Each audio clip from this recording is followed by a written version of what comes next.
totali na nyonso na mokili ma bambonga baaméricain bafrançais babelge bapays ya nyonso ebelebele bazali konyokola biso toboyi tolingi lisu bango te masambukidi tozoyoka rr azoloba ebele me bato bazomona neti aza monguna ya pape aza monguna catholique aza monguma ya baeglise te azoloba verité tozongela bakimbangisa bokoko na biso bangunza banani bangunza bachef coutumier bato nyonso wana tozongela bango tozongisa bokonzi na biso toboya mindele bazali konyokola biso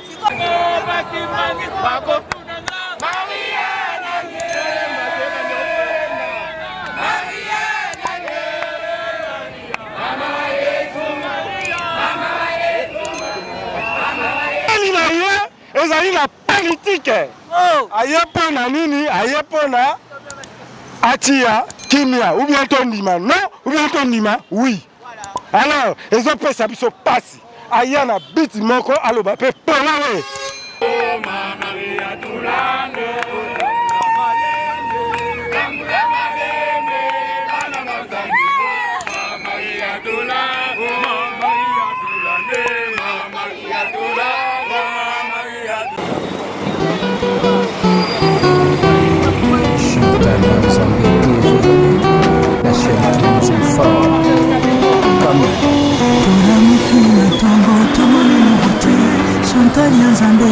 Tout le monde en voté, une chaîne qui nous informe toujours actualité.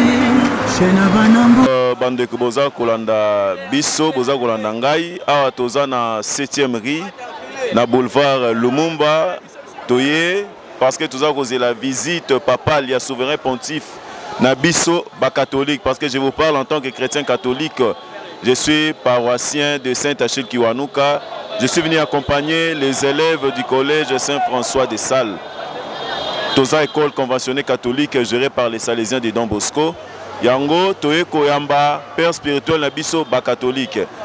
Par rapport à l'analyse au sala pour la visite, ils ont d'abord pour la biso ba Christou catholique à Kinshasa, puis à République démocratique du Congo en général.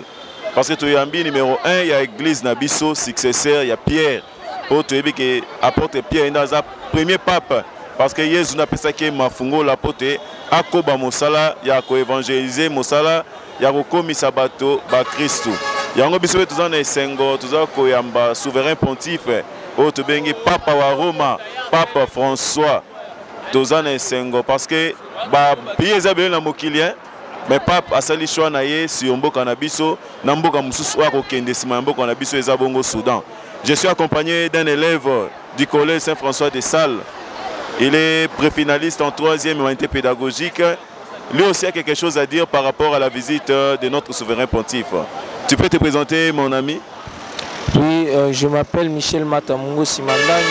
Elle est, comme on vient de le dire, élève de la 3e humanité pédagogique. Alors, en ce qui concerne l'arrivée du pape, on est là, on est vraiment bien mobilisé pour accueillir le Saint-Père, le successeur du Saint-Pierre. Alors, nous sommes là, 5 écoles ici à la 7e rue, Saint-Kizito, Madranel et autres écoles. Alors, nous sommes venus là pour accueillir le pape, notre Saint-Père, notre Père spirituel, nous, le catholique. C'est un peu ça ce qu'on allait dire. Ouais, ce que je peux ajouter par rapport à la visite du pape, nous avons senti la panique, hein, une panique générale. La visite de notre pape a rendu philosophes les chrétiens, entre guillemets, ceux qui se disent chrétiens des autres églises, parce qu'ils sont là pour critiquer, diffamer, dire n'importe quoi. Surtout ceux qui critiquent l'église catholique. Yango Baloba, qu'ici la visite du pape ne te concerne en rien, mieux vaut faire ta vie, rester calme, au lieu de dire n'importe quoi, au lieu de raconter des histoires sur l'église catholique dont tu ne maîtrises même pas. Biso tozaba Christ toyambiye. Qu'il soit ce qui est au bango bazako kanisa, biso toyebi aza pape na biso, aza père spirituel na biso. Parce que bandeko basusu ba commissaire évangile na bango de critique sur l'église catholique pour attirer beaucoup plus de fidèles. Pendant que Jésus yemoko azaki mokili RATaka, Jésus a critiqué kate afinga kate atalisa ginenzela. Mais ebele ba ecclésia lelo ba commissaire évangile na bango to disons but il y a qui pasteur critique sur l'église catholique. Nous sommes fiers d'être chrétiens catholiques, raison pour laquelle nous sommes ici mobilisés pour accueillir notre Père spirituel, notre souverain pontife, parce que c'est une grâce, c'est une grâce. Chantal Nzambe TV, la chaîne qui nous informe. Tolamukina Tongo, tout le monde est nouveauté. Chantal Nzambe TV, tout le monde est en beauté. Une chaîne qui nous informe, toujours actualité. Chaîne Abanamboka, Chantal Nzambe TV.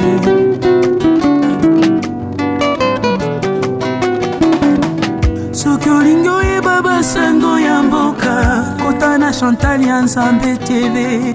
Mata ya kitoko, ba émission ya kitoko, kokuta se na Chantal Nzambe TV. Abonnez-vous massivement, partagez les liens massivement, pour ne pas manquer tout ce qui s'est passé sur Chantal Nzambe TV.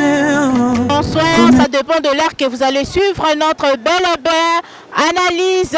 Aujourd'hui, nous recevons notre pape Talara qui s'ascendenge Zalara.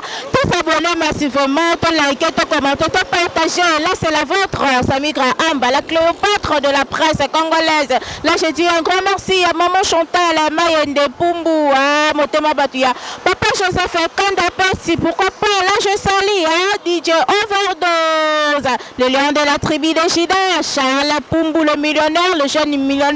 Pourquoi pas, champion Rodrigue Ibanda. Comprenez vraiment, c'est l'ambiance. Ici, c'est l'ambiance. La Chantal Nzambe TV, nulle part ailleurs. Sinon, nulle part ailleurs. Tout ça, toujours la Chantal Nzambe. Sinon, tous s'abonner massivement. Tout liker, tout commenter pour un arrivé à peuple Nabiso. Azoïa, le lot vraiment qui sens na Congo, Nabiso démocratique du Congo. Tout le monde a vraiment arrivé et on a vraiment congolais à mobiliser surtout ma maman la biso ya catholique vraiment tozo yamba peuple la biso vraiment maître Zoé Kabangu Champlain grâce. Je dis un grand merci à Montréal Maslo Mambote balobi image c'est du waouh. Dans le cas, je dis toujours l'actualité nous oblige à faire des analyses. Je veux dire dans moi interview tozo yamba Papa François. Nous avons tellement mobilisé, vraiment Koyamba, Pape François, l'émotion Bon, bonjour, non, tout d'avance. Tu vois, Pape François, parce que Azali reconnaître dans le monde entier, Azali mondial. Tous les pays sont pour la Koyamba, c'est la première fois pour la Koyamba dans la République démocratique du Congo. Il y a un peuple congolais, tout sangani pour la Mokolo Alelo. Pour notre Koyamba Pape François, na Katamboka na biso RDC. Il est le président de la République Félix Antoine Tshisekedi, pena gouvernement ba se réunir pour na Koyamba Pape François. Yango tozana seroming pour na komona na République na biso na Katia. Voilà, toi c'est un combo déjà na banda qui déjà la question yo biga combo yo posa muta catholique bio zakara citoyen congolais. Bon, comme la ngezali Caleb, hein? Nazali citoyen congolais, Nazali membre catholique. Moi j'ai pris un tabernacle. Mais on va faire un benga pour la toya. Tout d'abord Nazali congolais, hein. Il y a un benga toya awa. Azali de kunabiso, hein. Et on a se manifester la joie pour na komona. Merci beaucoup de Kokaleb. Tu as reçu ça. Ndenge papa yebo ba benga. Ndenge papa yebo. Bon. Aïe seulement pour la côte la bisoute pour l'enterrer la bisoute dans la quartier RDC. En plus ils appellent les catholiques musu pour la koyamba pour arriver na ils ont tellement bien parce que pour la bisoute congolais ils ont la bisoute tellement la joie parce que na Zaïre pape bon ayaka piwana mais encore le temps passé 18 ans après il y a tout le monde sous des Pape François aïe sous na quartier Mabélé. Il y a Congo, tellement nécessaire. Merci beaucoup de Kokaleb, un apétoye, de Kombote. Mbote maman. De Kokombonani. Comment on a Mike Yembe? Mike Yembe, tout le monde est tellement mobilisé, on est arrivé à Pape François, comment on a après 18 ans au pape François ayeli biso na mboka na biso Kinshasa démocratique okokoloba nini ba émotion na ezani. Bon, émotion na ngai na sepeli makasi pona pape bana pena mamui bana atikala ya awati. Mais nenga ye pena awa kotala biso vraiment esali énormément plaisir. Alors on a félicité chef de l'État Félix Antoine Tshisekedi pona misala wa zo sala na mboka na biso. Pe ko mona pape ko ya awa ça montre que non moi donc tout comme déjà dans la terme robo ya mboka ezala bien. Donc to bonga mboka comme na solidarité mo robo esengeli na sepeli makasi ndenge to sangani biso tout poto ya mba pape na sepeli. Comment na papa yoboye babenga ngo nini visite arrivé na ye eza nini? Comment na pape ninga ye. Bon biso to ebika ke non to ana sengwa pape. Ah to ebika to sepelaka pape mais na ebi vraiment trop te soyelo ba. Merci beaucoup de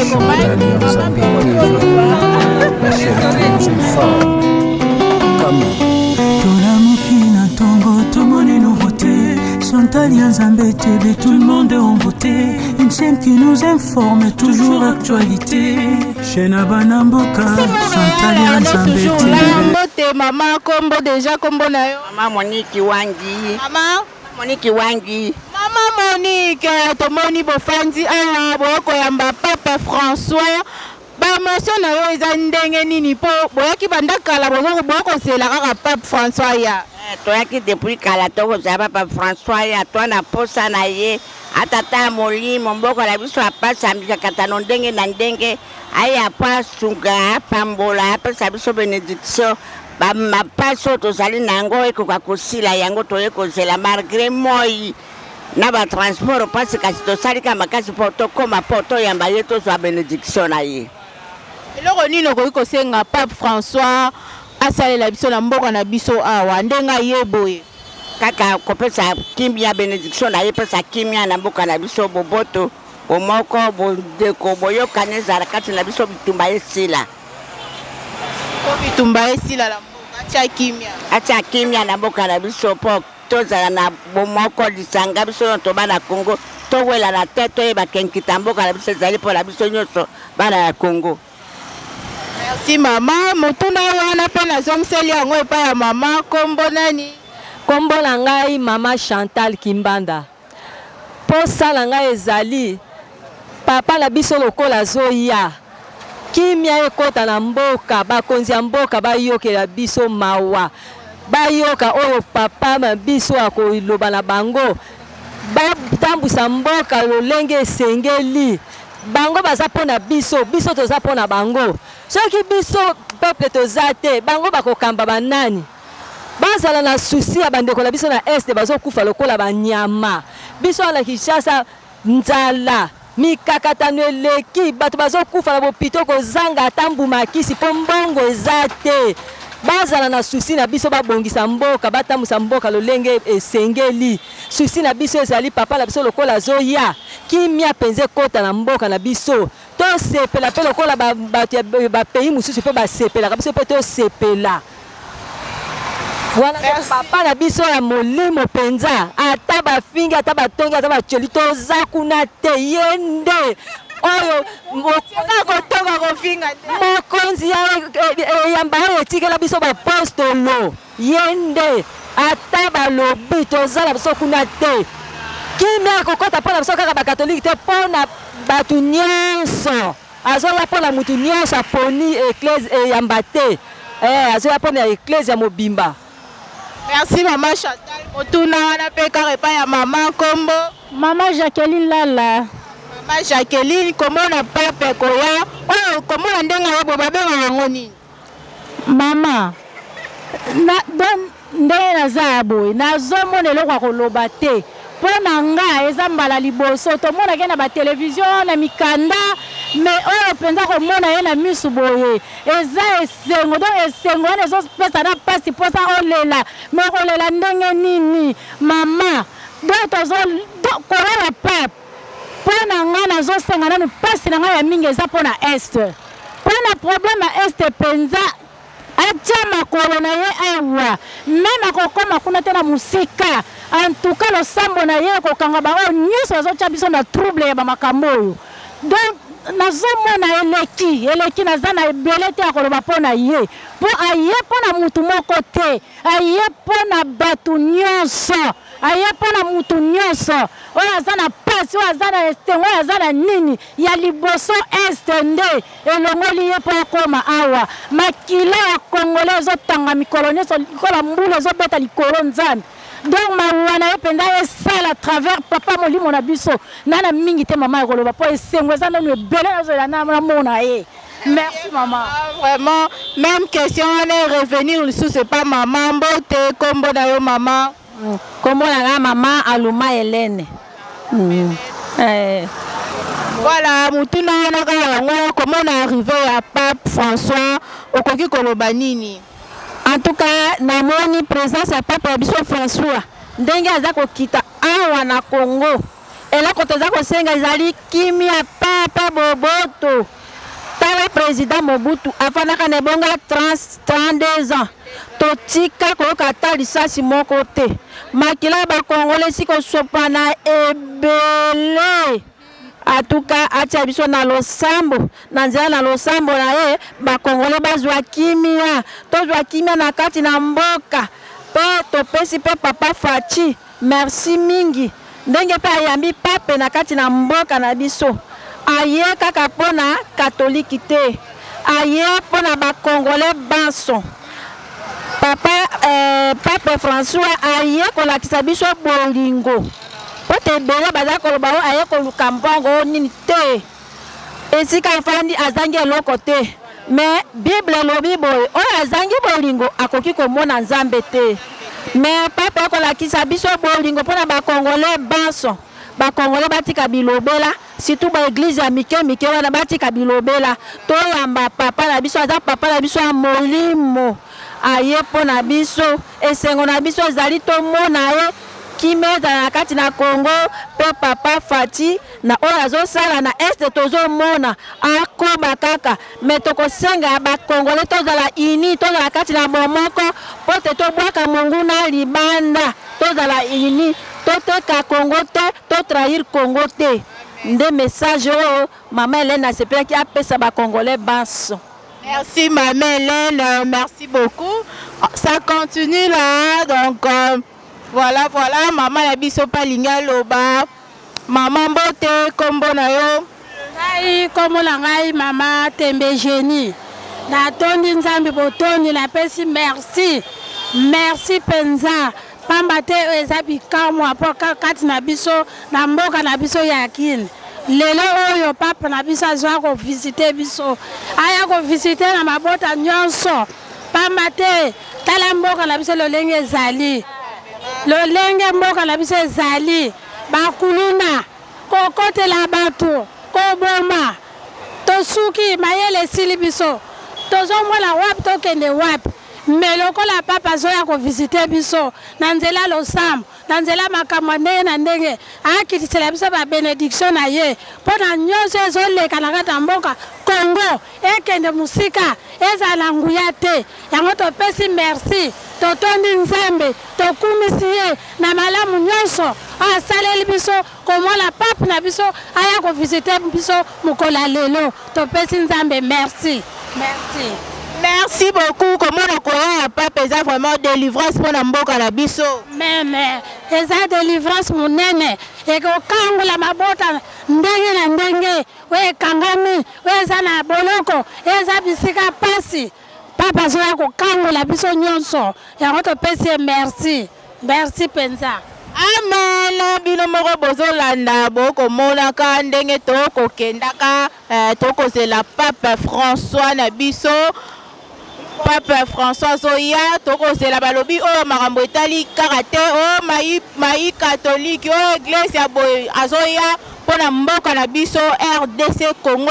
En tout cas biso nyonso tozala mobiliser komona bandeko na biso na est bakokufaka lokola banyama bakokufaka lokola basoso ete papa na biso François koya na ye ezala délivrance kati na mboka na biso elongola bapasi bamikakatano baguerre oyo bandeko na biso bakokufaka na Est. Vraiment, comme je dis toujours, l'actualité nous oblige. Hein? On est là juste pour le travail. Montréal, hein, à suivre. Je suis avec nos sœurs, bon, les sœurs.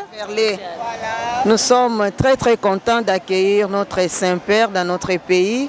Que son arrivée nous apporte la paix et la joie. C'est de ça que nous avons plus besoin dans notre pays. Chantal Nzambe TV, la chaîne qui nous informe. Tout le monde est nouveauté. Chantal Nzambe TV, tout le monde est en beauté. Une chaîne qui nous informe, toujours actualité. Chaîne Abanamboka, Chantal Nzambe TV.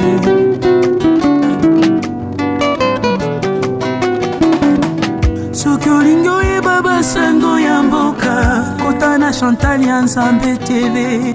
Mate ya kitoko, ba émission ya kitoko, kokuta se na Chantal Nzambe TV.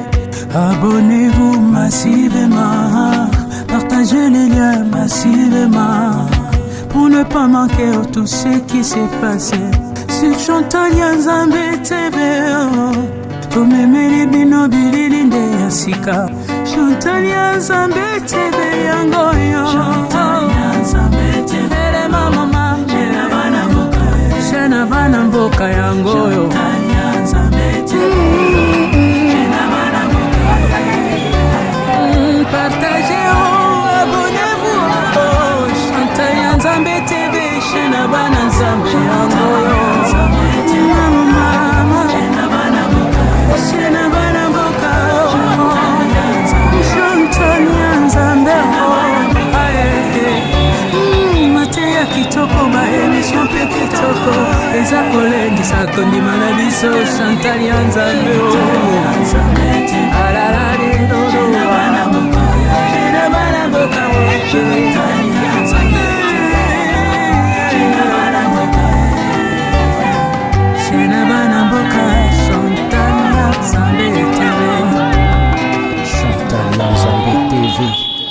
La chaîne qui nous informe.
Tout le monde en beauté, une chaîne qui nous informe, toujours actualité. Chaîne Abanamboka, Chantal Nzambe TV.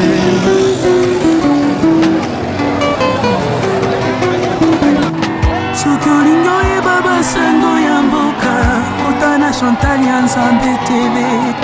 Mate ya kitoko, ba émission ya kitoko, kokuta se na Chantal Nzambe TV. Abonnez-vous massivement, partagez les liens massivement, pour ne pas manquer tout ce qui s'est passé sur Chantal Nzambe TV. Tomemeli bino bililinde ya sika, Chantal Nzambe TV yangoyo. Nzambe TV le mama, Shena bana mboka yangoyo.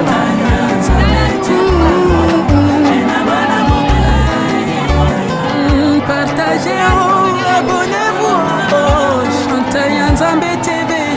bana nzambe yangoyo mama shena bana mboka Chantal ya nzambe mateya kitoko baemission mpe kitoko eza kolendisa kondima na biso Chantal ya nzambe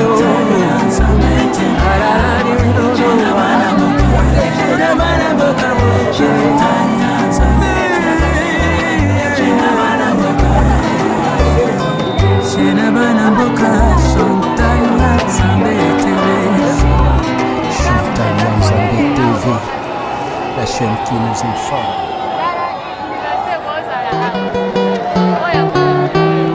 Chantal ya nzambe TV, la chaîne qui nous informe.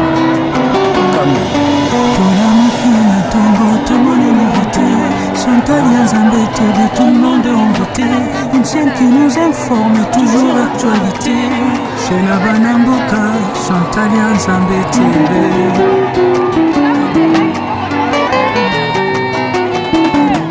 Soki olingo yeba sango ya mboka, kotana Chantal ya nzambe TV. Mate ya kitoko, ba émission ya kitoko, kokuta se na Chantal ya nzambe TV.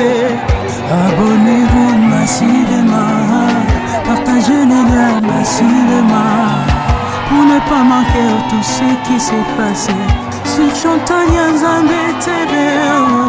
Tomemeli bino bililinde ya sika, Chantal ya nzambe TV yangoyo. Shana bana mboka yangoyo.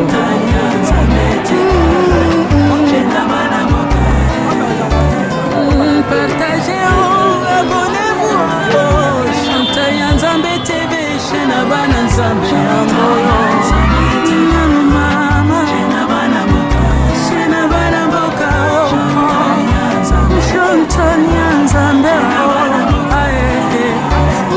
Mateya kitoko ba émission pe kitoko eza kolendisa kondima na biso Chantal ya nzambe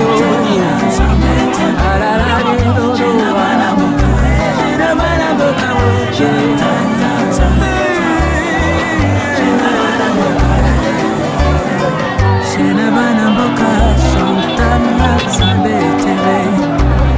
Chantal ya nzambe TV, la chaîne qui nous informe.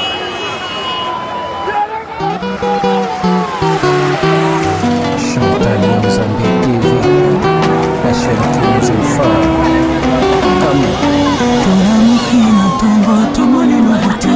Chantal ya nzambe TV, tout le monde est en beauté. Une chaîne qui nous informe, toujours actualité. Shena bana mboka Chantal ya nzambe TV.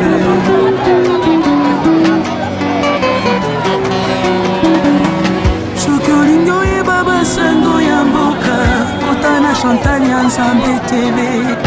Mate ya kitoko, ba émission ya kitoko, kokuta se na Chantal ya nzambe TV. Abonnez-vous massivement, partagez les liens massivement, pour ne pas manquer tout ce qui s'est passé sur Chantal ya nzambe TV. Tomemeli bino bililinde ya sika, Chantal ya nzambe TV yangoyo. Shana bana mboka yangoyo.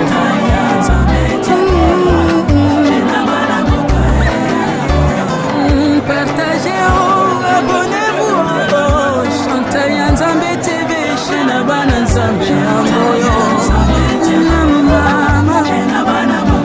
Shana bana mboka Chantal ya nzambe.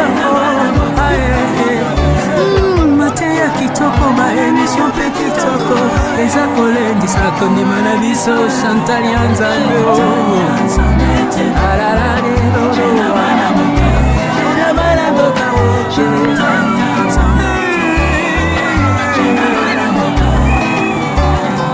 Shena bana mboka Chantal ya nzambe TV. Chantal ya nzambe TV.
massivement, ton like, ton commentaire, ton partage. Je dis un grand merci à maman Chantal, la sublime, ma maman chérie, je dis un grand merci. Mon maman va dire, papa, je sais faire comme un petit, je dis un grand merci. Mon gars, Masla, mon beau, l'image toujours claire. Voilà, comme l'actualité nous oblige, on s'arrête là, la suite au prochain numéro. Bisous, bye. Voilà, ça continue, Tomoni, papa, Mbote. Kombo ni papa. Kombo nangai ngambo. Ya solo. Tomoni arrivé à Pape François Kokolobanini, étant que citoyen Mboka la biso. eloko nalingi naloba na mboka na biso tozali kosouffrir mingi totondi na bomongo totondi na nyonso na mokili ma bangola baaméricain bafrançais babelge bapays ya nyonso ebelebele bazali konyokola biso toboyi tolingi lisu bango te tolingi tolongwa na boumbu na bango tokoma na bokoko na biso tozongela bokoko na biso ndenge tozoyoka masambukidi tozoyoka rr azoloba ebele me bato bazomona neti aza monguna ya pape aza monguna catholique aza monguna ya baeglise te azoloba verité tozongela bakimbangiste bokoko na biso bangunza banani bangunza bachef coutumier bato nyonso wana tozongela bango tozongisa bokonzi na biso toboya mindele bazali konyokola biso boyei ya papa eza mpona kosisa nzala kosisa guerre eza na este to ndenge nini boyeli na ye ezali na politike aye mpona nini aye mpona atia kimia ou bien tondima non ou bien tondima oui alors ezopesa biso pasi aya na biti moko aloba mpe mpona we soki akobengana babeli baaméricain batikela biso mabele na biso ya Congo ezali mabele ya biso bana mboka nzambe moto atiki biso na paradis na biso bazwa yango na ndenge esengeli topesaka bango batika biso todevelope tokoka na ndenge moko na bango banyokola biso te bazongisa biso na nsima te o ngama moto alobi yango Mwamba tomoni yo déjà na drapeau MLC. Mwana MLC. Nazali mwana MLC, abombi yango te, elongi langa yango. Na bombi patriote. Pasi eleki mingi na Congo. Pasi souffrance nyonso ezoya kaka na Congo. Nyonso na Congo. Comment bomengo tondi na mboka. Tozo zwa te eloko moko te. Kaka bango, kaka pourquoi to ba umbu na bango te? Ba américain banani. Bazala kilalo kwa biso te.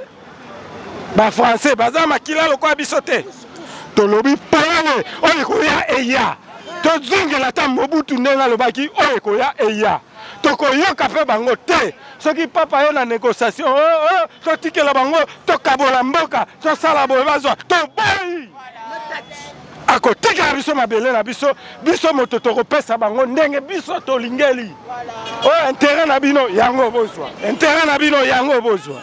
Maman a souki bongo. Merci papa. Maman, ça tourne. Maintenant, je vais interviewer les élèves. L'arrivée de Pape François, c'est comment pour vous aussi, les élèves? Vous avez un mot à dire?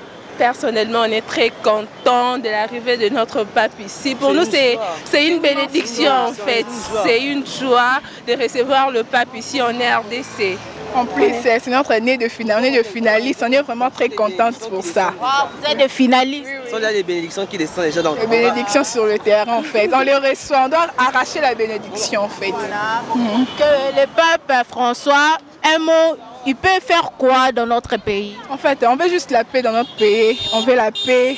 On veut tout revenir comme avant en fait. Oui. La paix à l'Est, il y a de mamans qui sont violées, de jeunes filles et tout.